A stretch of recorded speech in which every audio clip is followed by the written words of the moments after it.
Hey, thank you for visiting the Calendar System videos on YouTube here. My name is Scott Buitta. I'm the developer of the Calendar System. I'm an author to the Keys to Sobriety and founder of the Sobriety Club. My life has been devoted for over 20 years to the study of addiction and the desire to help people into sobriety as a personal effort of having friends and family being devastated by alcohol and drugs and cigarettes and food disorder. I had to find out what that was about and how to correct that. So what I did is I'm creating these videos and hope they help. For more information, you can find us at thecalendarsystem.org, thecalendarsystem.org for more information. And today I'm going to try to keep these videos somewhat shorter. Attention spans and folks that are fighting addiction don't have a great attention span, so we have to consider that. This video here is about trying to help someone, and that being one of the most difficult things you can ever do is try to help someone out of a comfort zone of addiction and or stop smoking and or eating disorder, maybe be overweight or underweight, or alcohol, where it's affected their lives to the point where it's deteriorating their life. They don't see it, and my knowledge of addiction is that they call it a disease. I call it an addiction. I call it a should I say a bad habit that's gone rogue, because nothing starts at an extreme. It always becomes an extreme. So you can reverse that through practices. Okay?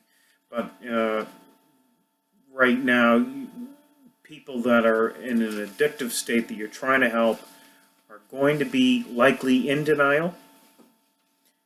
And if they are, it's one of the toughest nuts to crack. Once the addict commits and accepts to having a problem, again, acceptance and the knowledge of being in a situation that they know, or that the addict knows that it's been causing a problem in their life, their job, their health, their thought process, their cleanliness around them, their organizational bits.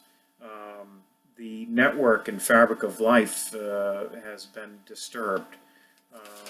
And all these things that occurs in a addictive state, as the addictive lifestyle is first and everything else is second. So we need to think about getting those primaries back into focus and put the addictive thought behind. Okay, so if that can be done, life moves forward and for the better. And again, it takes time, a little bit of time at a time, and you'll go forward. May it be 10 minutes at a time, 1 hour at a time, a day at a time, a week. But in reality, a 30-day respite is a big change. So within days and weeks and even months, the whole life of addiction will change. So it's not a long time. It's a short period of time. It's the way an addict will learn how to think, rethink, and relive. Okay? So, how to help somebody with addiction. The one who needs help most of the time doesn't realize they need help. It's called denial, so they're in denial. Once the addict commits to accepting having a problem, then help can take place. Loved ones are most hurt as the addict is lost into the next fix for themselves. And the worst thing to do is to fight something that you don't have any power over. If you are trying to help somebody with an addiction, and the addict can continue their merry way being an addict, as long as they're not disturbing you, the non-addict. And believe me, being an addict is a lonely life, and it's not a happy one. So the addict will be attracted to normalcy and happiness when they are in what I call a fixed state, and but don't feed into it. When I say you're as a non-addict, don't feed into the addict's needs. You know, the addict has to admit to having a problem and to accept help. Okay. Always offer, as a non-addict looking to offer help to an addict, always offer love and support. All addicts have a missing part inside: love and caring.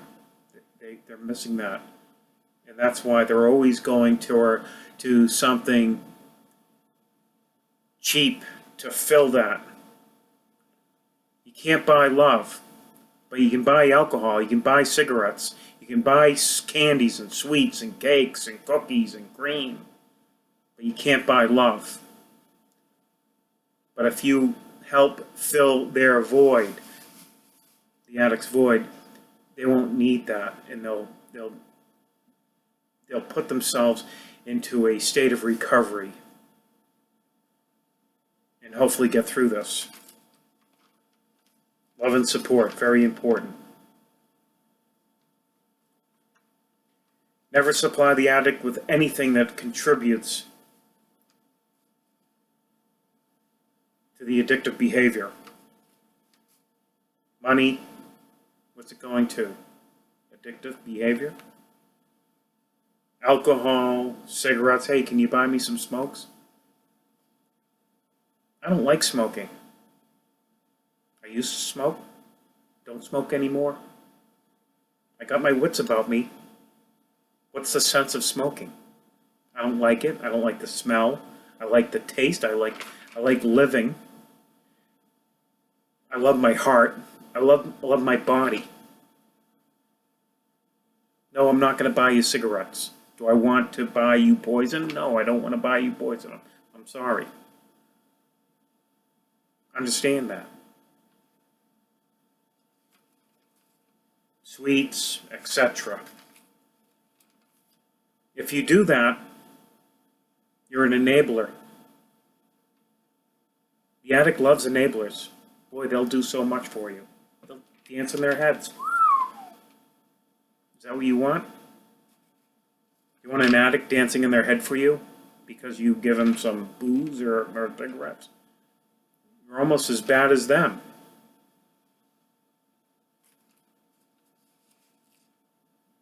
Might as well join them. You know, I heard a story about a grandfather giving the grandson alcohol because the grandson was saying, "Grandpa, I'm hurting for alcohol." "Okay, boy, here." I think that grandfather needs to be in an institution himself. You know? The boy ended up dying from alcoholism. That was a story on YouTube.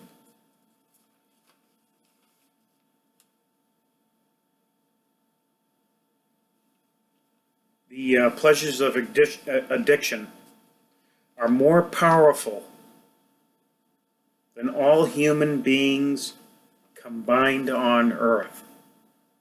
means people don't have the power.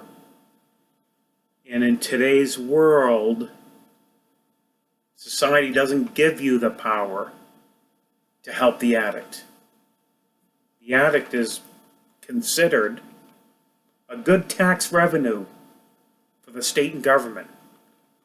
So we're going to let them drink themselves to death and hurt themselves. They have the right to, as these people are making all this money on them. We don't have the power to grab them, put them in a sack and take them somewhere and lock them up until they're better. We can't do that.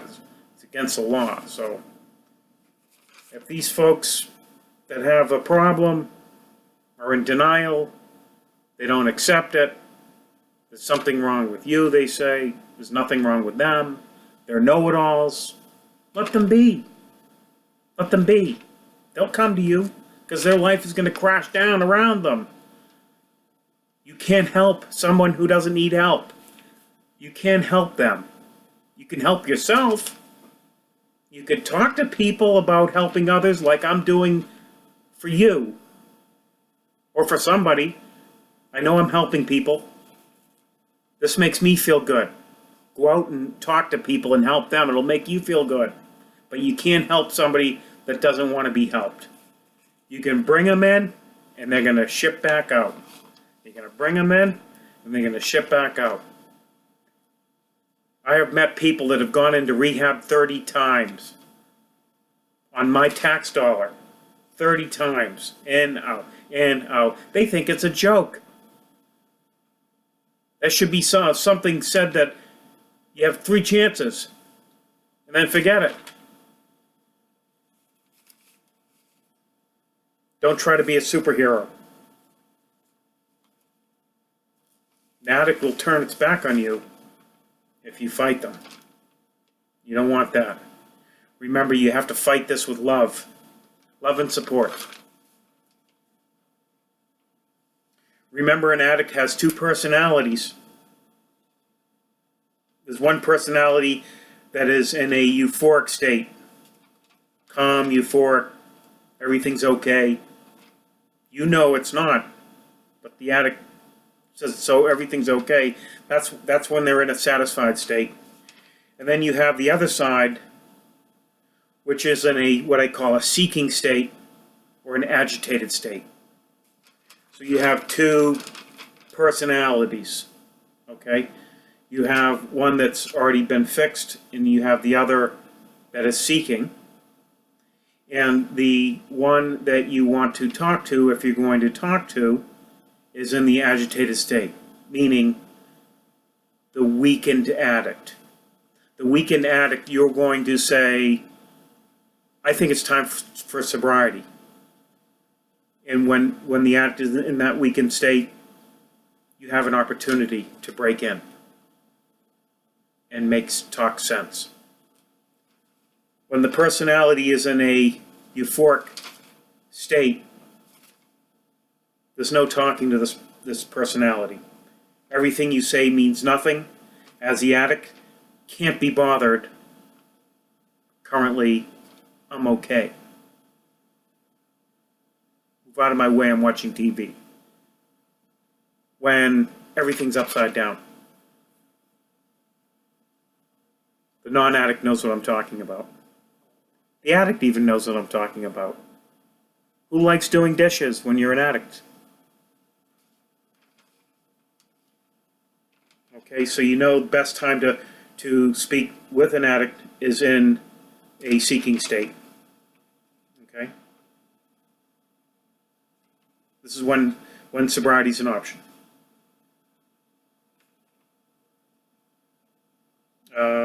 Let me see. An addictive mind is at its weakest when it's in a seeking state. The real person is the strongest. This is when you can reach the addict's mind and discuss sobriety. Right? You have to remember that the addict has to convince themselves. It's time to correct themselves and reach out for help. We have 14 minutes into this video. I hope this video was interesting and put some light into your thought. Okay. Again, I thank you for watching and hope this helped you. Thank you.